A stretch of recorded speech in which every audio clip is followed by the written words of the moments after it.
Welcome to the Lean Out Your Business podcast, a show dedicated to helping entrepreneurs accelerate business growth and simplify success. I'm your host, Krista Grasso, and I've been working with businesses for more than 2 decades to help them lean out and optimize what's working while eliminating anything that's not adding value. So if you are ready to get more time back in your day, more profit in your business, and to do business differently, growing and scaling on your terms, let's dive into today's episode.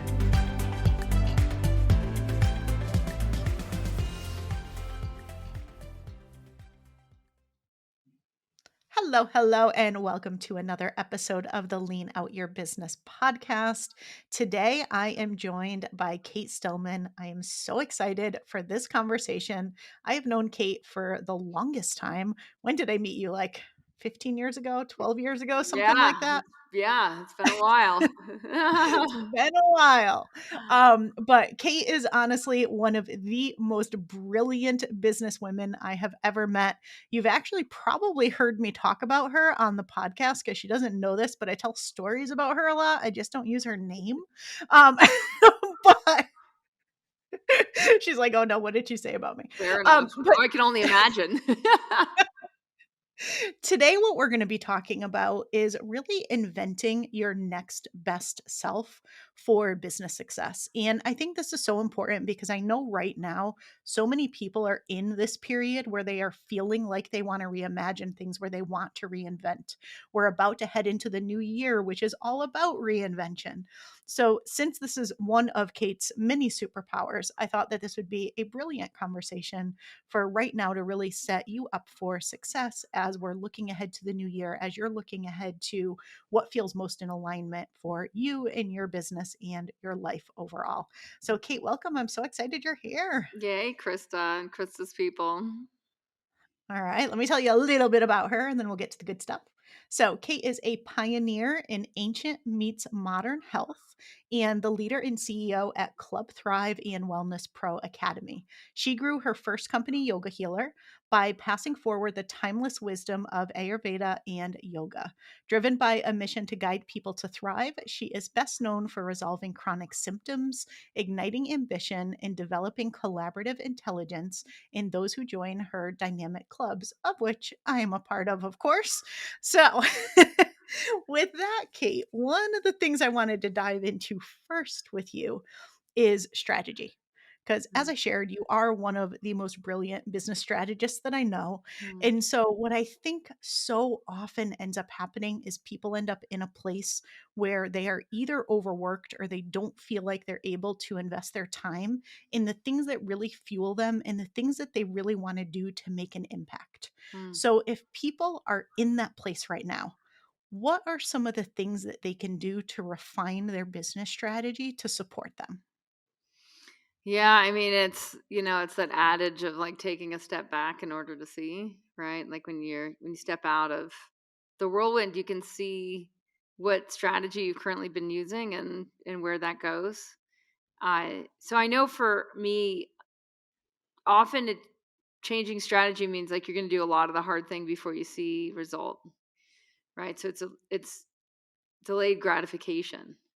And most people would just like to keep trading on what they're doing, right? Even if it's not giving them the time leverage and the lifestyle design that they want. But it's easier than taking the big step back and making the deep changes that often need to be made in order to align the future and align lifestyle goals. So it's not an easy answer. And like, and anyone who gives you the easy answer, it's like, well, nope. Sorry. But often the reason people are overscheduled and overworked is they've designed either too many income streams or too complex an income stream that doesn't scale. And that's why it's that taking the step back, often simplifying, right? Simplifying the income streams, often simplifying the processes around it, the deliverables. Sometimes that can be done with adding automation. Sometimes it's not. And it's just, really good contractors or employees that know exactly what to do next. But that process of simplifying for realignment, I'd say has never been more important in small business. Yeah, I agree. And are you seeing as well where people really are just in a place of complete reinvention. I'm seeing it so commonly right now. Are you seeing that as well? Well, I mean, my sense is like if you don't, it's not going to work, right? I mean, whether it's from AI or just rapidly, like we're in a VUCA world, right? This volatile, uncertain, chaotic, ambiguous, like that's the world that we're in, and it changes really fast. We have to be willing to redefine, simplify, adapt, and become relevant. And when we do that, and when we really tune into what's working, what's not working, and and adapt more quickly, it's to me the way that you would be able to predict whether a business would be successful in the future. It's like how quickly and they can do those cycles. Because if it's like if you're doing business the way you did business last year, it's my guess not. It's either too complicated or not working for a lot of companies right now. Yeah. Yeah, I see the same. Okay, so if you're listening and saying, all right, I need to reinvent things, I know I need to do it. This is it. So, how do people start that process? How do you actually invent your next best self? Well, self or business, which I guess we could say both. So we could say for the We'll say business both. owner. Yeah, which do you want to start with? Uh, I think let's start with our business because I think if we understand what's next for our business, we can see what we need to do next in ourselves. Mm-hmm. And there often needs to be a deep understanding of what we personally want, right, to grow the kind of business that is one that we're going to want to have, right? So let's say that we know what we personally want. So I know for me when I had to completely redefine, reinvent everything, it was that taking that big step back and asking, like, for my customer, what are we doing that's working, that's really really working well? For my customer, what are we currently doing that's not working? And where are we promising and under delivering? And then where are we promising and delivering or over delivering? So that again, it was very customer centric, like very much like how do we build with the end in mind? And where we're falling short, how do we like 10x that? Like how do we make sure that we solve that problem? And then for many people that are overbuilt, we were overbuilt in a lot of ways. It was like, what can we let go of? How can we simplify that? And can we even just let go of it now and see if it needs to come back in later? And so, for example, we did that with a lot of our health coaching, where we were coaching other people in a book I wrote, Body Thrive, on circadian rhythm habits. And we completely took it out because we were like, how much will that simplify and enable us to scale them more on the business side? This is with Wellness Pros. And we found that it did that. But a whole bunch of other people still needed it. Like they still needed the health coaching side. They still needed to really be walked through a health coaching training program the way that we do it. So then we brought it back, but we brought it back in a simplified version. So sometimes I think being ruthlessly willing to see how lean you can get your deliverables, like how lean you can get your operations behind those deliverables, right? Is a very good, especially for businesses like mine that have been in business for, a decade or two, right? Where things all of a sudden the complexity can really, really add up. At that point, you've got to be willing to say what you need to let go of. For anyone who's new in business, I would say it's the same principle. Like you want to build a business with the simplest operations that you and deliverables that you can so that it can scale without everything needing to be like a special order, without needing to scale customer service or things that actually just eat your bottom line instead of grow your profit margin. And those were things I was super ignorant of in my 30s and early 40s, or I just would build with complexity. Yep, you were speaking my language. But I think that by nature, A, we don't know how to and aren't taught to build simple unless you're one of the few people like me who has spent their entire life in lean. But that being said, it's right. Most people aren't taught that. And if you look at most of the models that people are putting out there, if you look at most of the noise that's available online. Some of it is really great and solid advice, but the problem is it's all additive. It's all do this new shiny thing on top of all of the things that you're already doing. And so you just naturally add complexity upon complexity upon complexity. And half the time you're not looking at the ecosystem and how things fit together, which adds even more complexity on top of having too many things. So I think it's almost the nature of the way that people build businesses and the lack of really people that teach how to keep things really simple and lean. Absolutely agree, and especially in the marketing side, right? Because it's like, to me, I see it in two sides: one in marketing and one in customers. Well, no, actually, I'm going to even add sales in there because, like, our sales and marketing became, it's like it can easily become overly complex if you don't have a really, a simple, elegant, multi-prong strategy, right? And then sales can become overly complex. Our sales cycle became overly complex, so now we're leaning that out. And then in customer service for us, like that became overly complex. And that's what drove a lot of very deep changes. And our overhead went down over, I believe, over 50%. It's so hard to even imagine, Amazing. right? I mean, it's so hard to imagine. It's like, and it was so painful to do. Like the team, it was like picking at scabs kind of thing. Like just so hard to do, but on the other side of it, there's so much deep team empowerment. Everyone knows they're vital and critical to the organization and knows exactly how they're vital and critical. And there's just now a deep discipline to think big, test small, fail fast, learn always. There's a deep discipline to iterations for improvement, constant iterations for improvement in the team culture, which you can't really teach that, I don't think, as much as you just have to do it and do it and do it. Yeah. Yeah. It's cycles, it's emerging, it's things that build upon one another. So, yeah, absolutely. All right, so we talked about inventing your next best business. Let's talk about the role self plays in this. Let's talk about the role that health and wellness play in the success of our business and just our success in general.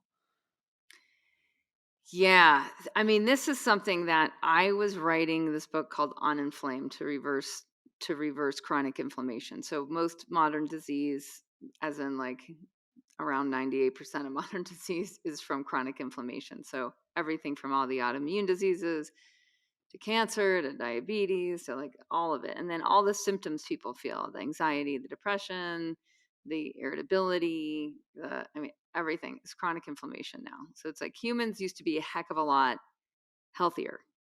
And we often lose sight of this. And we think, well, with modern technology, we're doing so well, but we're really not. We're really, chronic disease has continued to go up. And now we have 60 to 80% of the US population with diseases of chronic inflammation.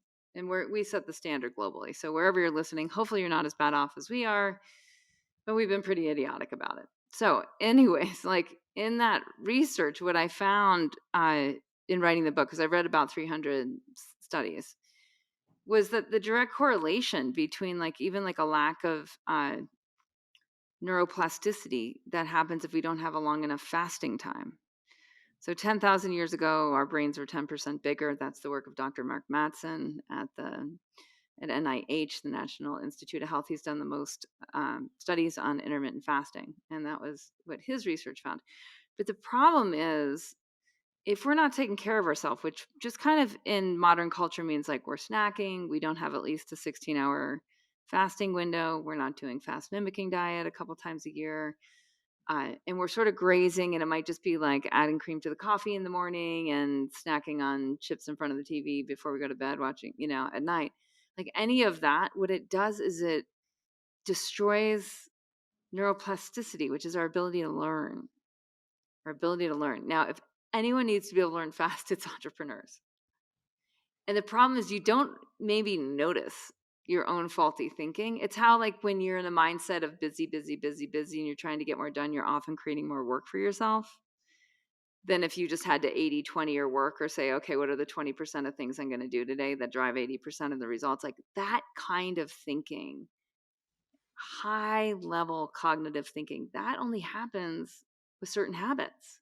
And if you don't have those habits, You're just working against your own physiology. You're causing accelerated degeneration, which looks like aging. It looks like every day just feels a little bit, like you just feel often a little puffy, a little groggy, a little sluggish, a little stagnant, a little heavy, a little irritated, a little like I'd rather just press the snooze button. And all of those are signs of chronic inflammation. So the problem for most of us right now is that we live in a toxic culture. Like modern culture is toxic to the human body. Modern culture has habits that are toxic to the human body. And I don't say this with any pride. Like I really wish it was way easier for us. And we were surrounded by people and companies and industries that were really trying to promote the health of humans. But it's really not so. So for a lot of us, it's like it can be hard to source really good nourishment. It can be hard to hang out with people that are like super inspiring and not putting toxins in their body that they're later going to have to like need to release if they want to think more clearly. So for entrepreneurs, it's like to me, it's like you've really got to lead the way for yourself and for your teams and create a team culture and a self culture that's just absolutely to a higher standard. That's what we do in Club Thrive. We know that culture works. We know that hanging out with healthier people works every single time. And that's really what we advocate for is like get with people that are actually healthier than you and just draft off them, just like catch their tailwind because it's way easier than needing to forge ahead for you and your people. That's like the hardest way to go, and they'll suck you back every time, and it's not their fault. I feel like there's some great parallels there with surrounding yourself with the right people from a strategy perspective in business as well. Like there's so many parallels. Yeah, there are so many parallels, and for your business, like for your business to evolve, you have to evolve. Like your team has to evolve, your product has to evolve, or your service, or like the whole way and that's the nature of life. Like that's why we are purpose driven, we're meaning driven. We feel satisfaction the more meaning and focus on purpose there is in our lives. And it's like we're designed to evolve. We're not designed to enjoy yesterday as much today. True. All right. So if somebody listening is thinking, you know what, I really do want to up level my habits, I can see opportunity to do that. Yeah. What are some of the things other than surrounding yourself with people who are healthier than you? What are some of those things that you find give people a lot of positive change? Yeah, I just created this Rise and Thrive guide, and we can put a link in the show notes. It's at go.clubthrive.global/rise, RISE. And it's a way of actually like going through a checklist for yourself and seeing like, hey, what am I doing that's already really helping me? And what are some things I need to maybe start doing to help myself in the future? Right. And then how do I mean, so much of it is I find reminding ourselves to like hold the vision so that we know what's most important all the time. So first of all, right, it's like so much of it is just knowing exactly what you are really up to next and what standards you want to hold yourself to. Right. And so what I find is that often we pivot on that a lot, but we only want to pivot on that really intentionally. So I actually got the idea. So it's there's only 3 real pages in this guide. And the first one is just like what are the habits? So earlier, later dinner, lights out by 10, out of bed by 5:30 a.m., hydrate with hot lemon water. So like sipping hot water keeps your channel super opening, especially as we're going into winter and into the holidays. You want to keep your digestive tract really clean and clear. Have a complete bowel movement. And this is all like Rise and Thrive, like 20-minute before work routine that brings fast results. So like the whole idea is like this whole thing you can get through in less than 20 minutes. Uh, 10 sun salutations, 10 burpees, 10 push-ups, 10 sit-ups, 10 jumping jacks. So like quickly moving, breathing in through the nose, out through the mouth. 4 minutes of sitting in silence. And then fasting until 10 or 11 a.m. But you can have your green tea or your black coffee. And then a few other things more for the mind. So find one new thing you're grateful for today. Read My Next Reality, which I'll go through in just a second, to bring your personal protocols, your character, and goals into today's view. Visualize your day ahead, mentally rehearse your choices, infuse how you want to feel. in each activity, and then have a blast. You're a boss, a beacon of light, a leader. Own your physiology. Okay, so the My Next Reality part, and I stole this from Lex Fridman. I thought it was so good, it was worth copying. So the first thing he identifies in like he calls it his morning mantra, is it gets his mind set right for the day. So the components of it are my core character and principles. So like, what are the core character traits of your next identity? So if you're trying to grow your company, right, and you can see that that future self has an identity, what are the character traits of that identity? And you might not have them yet. As Amy Cuddy says, like, fake it till you become it. And that's exactly what we're trying to do here. So say, for example, my core reality, or my core character trait that I'm trying to embody next is, say, a lot more financial accountability. Like, just say I want to really get deep into the numbers of my business and have more financial accountability to my team.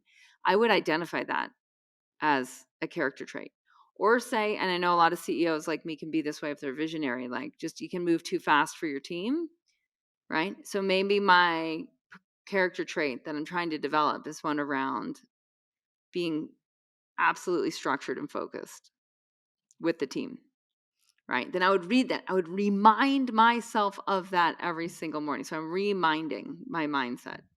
Okay, then personal protocols. I have protocols around intermittent fasting. I have protocols around cryotherapy.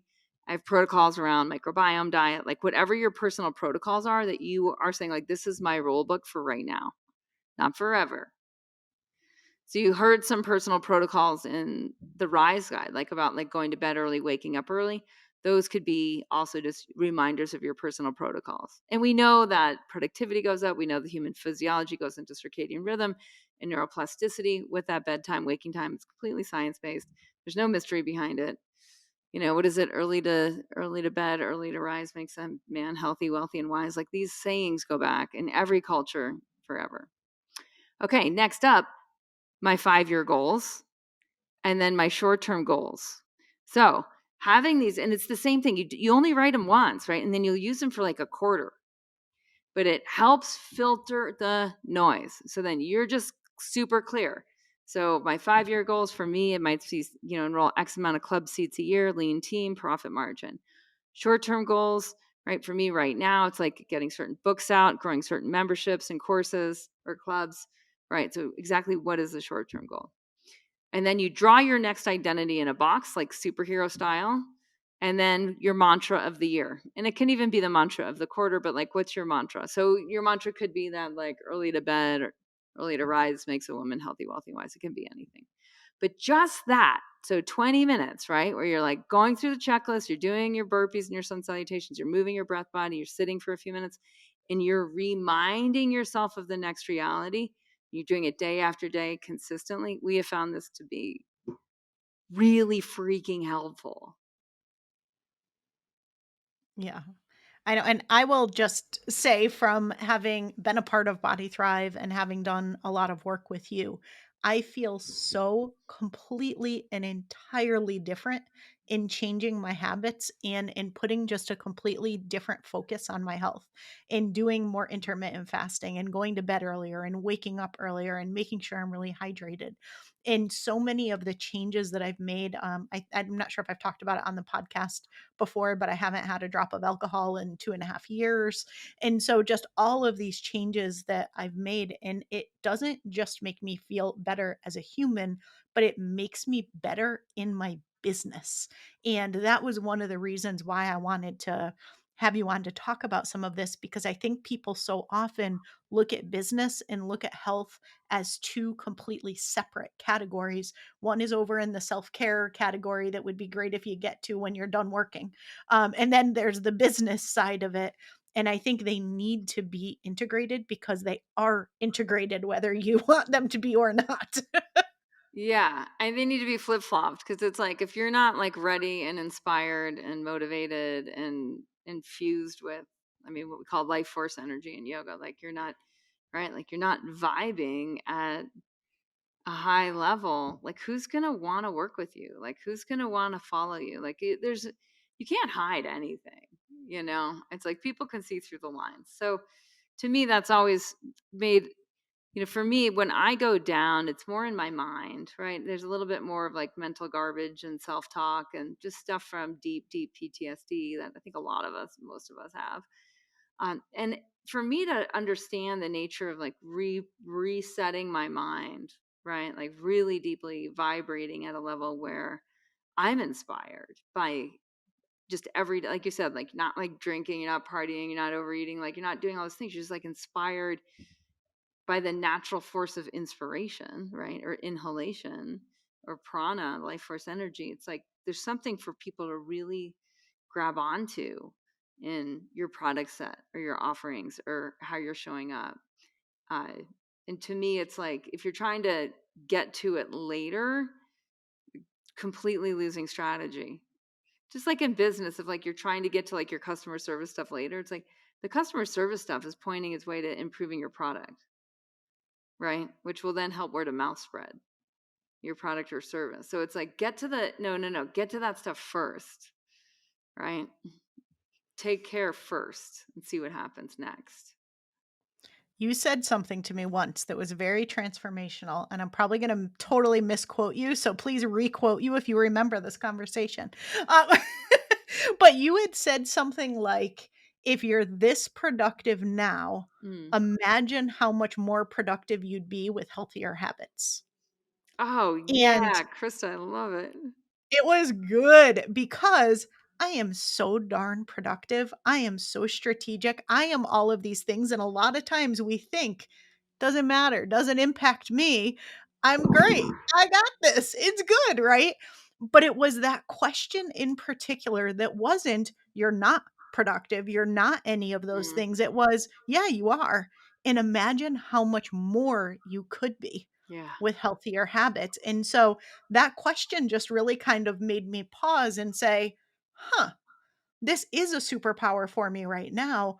What could it be?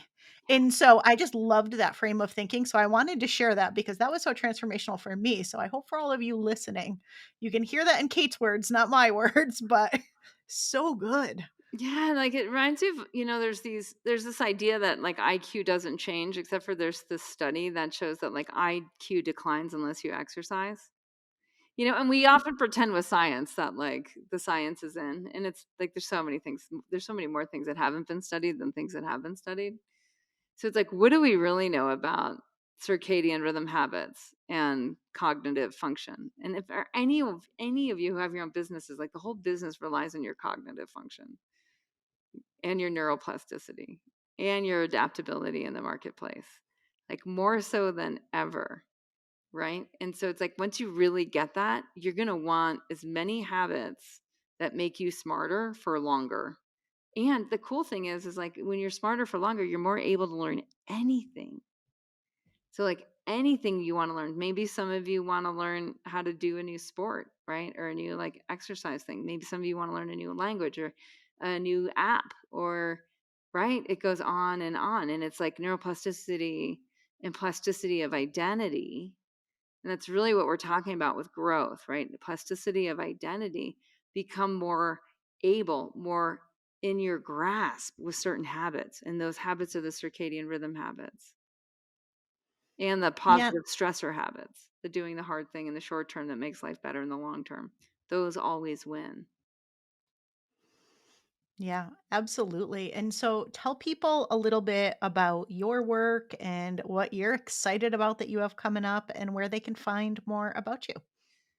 Oh boy. Yeah, Amazon and websites. So all the books are on amazon.com. If you look at my name, Cate Stillman with a C. So Primal Habits, Uninflamed, Master of You, which is Cancer Journal, How to Scale Your Wellness Business. Those are all on Amazon. Our home for Club Thrive is clubthrive.global. And there's a free training in there as well if anyone just wants to get more of what I'm talking about in there. We do two things in Club Thrive. We do primal habits and then we do strategic life design. So I like to take strategy from how companies use strategy and apply that to individuals in their careers or their small businesses or their families, or sometimes it's all of those things, and just see what can happen. And so the results are so inspiring for our members in Club Thrive. It's really It's really cool. And we took a lot of we used to do courses, and then what we really found is clubs with curriculums work really, really well for us. And so we teach that model for anyone who's listening who wants to run a club model and is into wellness or how humans grow. Wellnesspro.academy. And there's also free training on that site that'll kind of help someone get kickstarted if they're interested in like a very streamlined business model. Fantastic. All right. And so I have no idea what you're going to say to this question because I feel like it was everything you said in this interview. But the one question I ask everybody that I'm so curious to hear what you have to say is, how do you work smarter, not harder, and keep things lean in your business? How do I work smarter, not harder, and keep things lean in my business? Oh my gosh, it's like, I mean, it is that taking a big step back and saying what's really getting our customers to results. And how do we click down on that?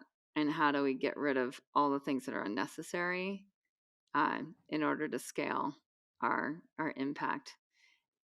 The other thing that I look at is I got too involved in my business, so my business could never really run outside of me. And so we had to look at like, how could this business be sellable, how could this business run without me being as involved, while still being the face and the name of the brand.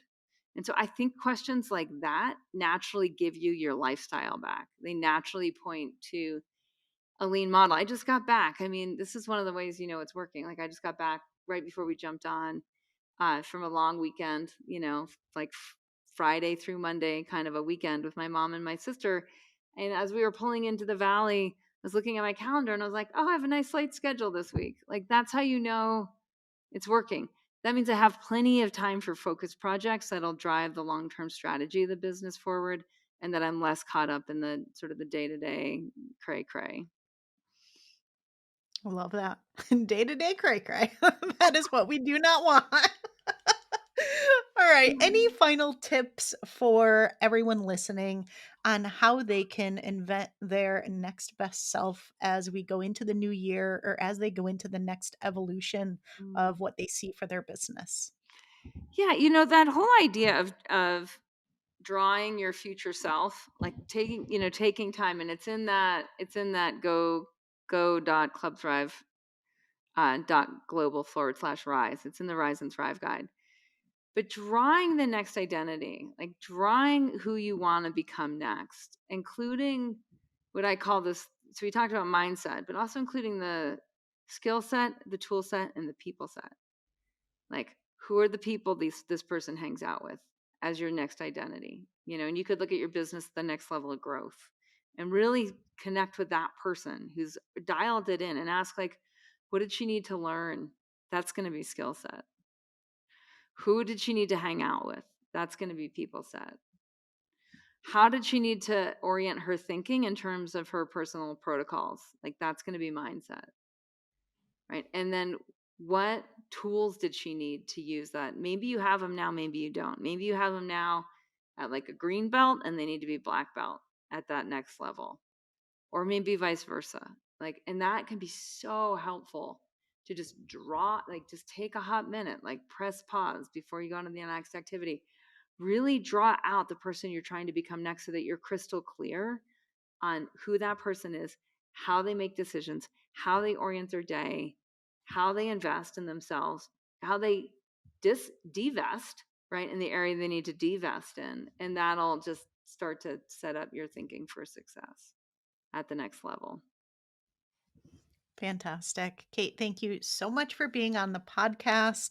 Everyone, please make sure you connect with Cate. I will have all those links down below in the show notes. But really, her work is absolutely incredible. It's highly transformational, and I cannot recommend enough that you just check out her brilliance and learn from all of the incredible stuff that she has put together. So, Cate, thanks so much for being here. Love to have you back again, and we'll chat more in the new year on all the next evolution of things. Maybe talk a little bit more about the work that you do with communities and clubs and things along those lines. Oh, I'd love to, Krista. Thanks for having me. All right, everyone, we'll see you again next week.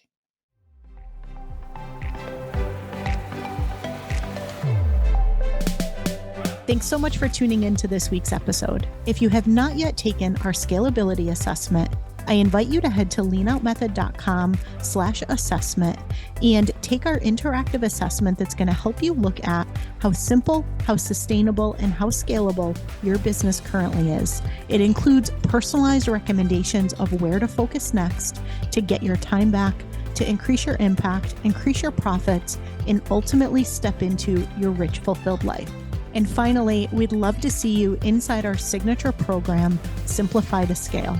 You can head to leanoutmethod.com/ops to find all of the details on how we can help you uplevel your operations and get out of the day-to-day of your business.